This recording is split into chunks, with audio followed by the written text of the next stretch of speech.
Kashi live में आपका स्वागत है। आइए देखते हैं शहर कुछ प्रमुख खबरें काशी लाइव के साथ। श्री पारसनाथ भगवान का मोक्ष कल्याणक महोत्सव धूमधाम व श्रद्धा भक्ति से मनाया गया।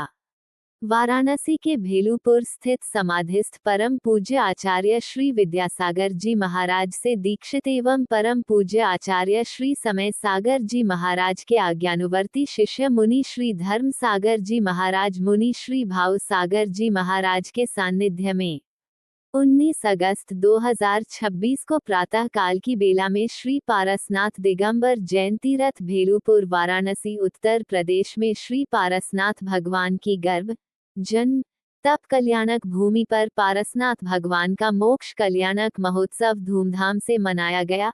प्रथम बार चतुर्थ कालीन प्रतिमाओं का अभिषेक किया गया। विशिष्ट मंत्र शांति धारा की गई। लोगों ने नृत्य करके भक्ति के माध्यम से आनंद के साथ यह उत्सव संपन्न किया। निर्वाण लाडू अर्पण किया गया। मांगलिक क्रियाएं की गई।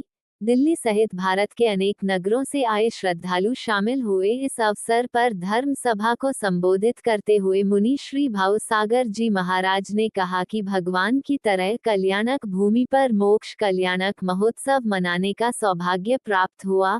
प्रसन्नता की बात है। उल्लेख मिलता है वाराणसी नगर को इंद्र ने बसाया था। ये विश्व की प्राचीनतम एवं ऊर्जामयी भूमि है। यहाँ की प्राचीन प्रतिमाओं के दर्शन करके हृदय गदगद हो जाता है। अपना परिचय बता दें। मैं संजय जैन, उपाध्यक्ष अध्यक्ष पार्श्वनाथ जन्मस्थली श्री दिगंबर जैन समाज वाराणसी। क्या कहेंगे आज किस तरह का कार्यक्रम का? आज सावन सुदी सप्तमी है। पार्श्वनाथ भगवान जिनका जन्म इसी स्थान पर इसी जगह पे हुआ था काशी नगरी में, उनकी आज मोक्ष कल्याणक है। आज के दिन पार्श्वनाथ भगवान समेत शिखर जी से मोक्ष गए थे। 23वें तीर्थंकर हैं जैन धर्म के, और जैन धर्मावलंबी पूरे देश में और पूरी दुनिया में पूरे विश्व में इनका सावन सुदी सप्तमी पे इनका मोक्ष कल्याणक मनाया जाता है। सभी जगह मंदिरों में पूजा पाठ अर्चन और लाडू चढ़ाया जाता है। मोक्ष कल्याणक भगवान का मनाया जाता है। आज समापन में क्या कहेंगे समाज के लोगों के लिए? मोक्ष कल्याणक में भगवान अपना सब कुछ त्याग के, उन्होंने राजगद्दी राज्य सब त्यागने के बाद उन्होंने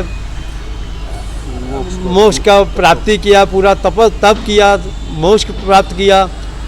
हम यही संदेश देंगे दुनिया को कि जैन धर्म कहता है जियो और जीनो दो, और दुनिया में जियो और जीनो दो को अगर अख्तियार कर लेंगे लोग तो हर आदमी सुखी हो जाएगा, हर जगह शांति होगी।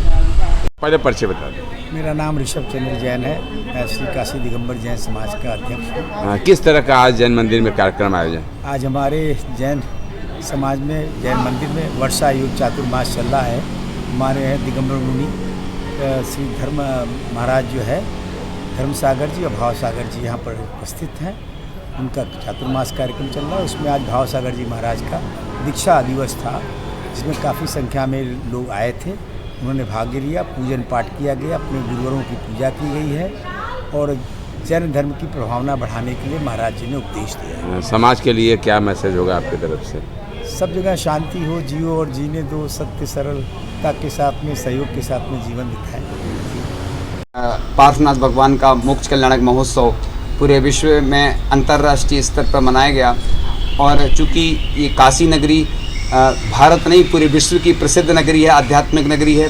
सभी धर्मों के लोग आते हैं देश विदेश से, और हमारा चतुर्मास भी यहाँ पर चल रहा है। दीपावली तक हम रहेंगे यहाँ पर, और हमें भी प्रसन्नता हुई कि यहाँ पर हमने भगवान का गर्भ जन्म तप कल्याणक भूमि जो है यहाँ पर मोक्ष कल्याणक महोत्सव बड़े धूमधाम से मनाया है।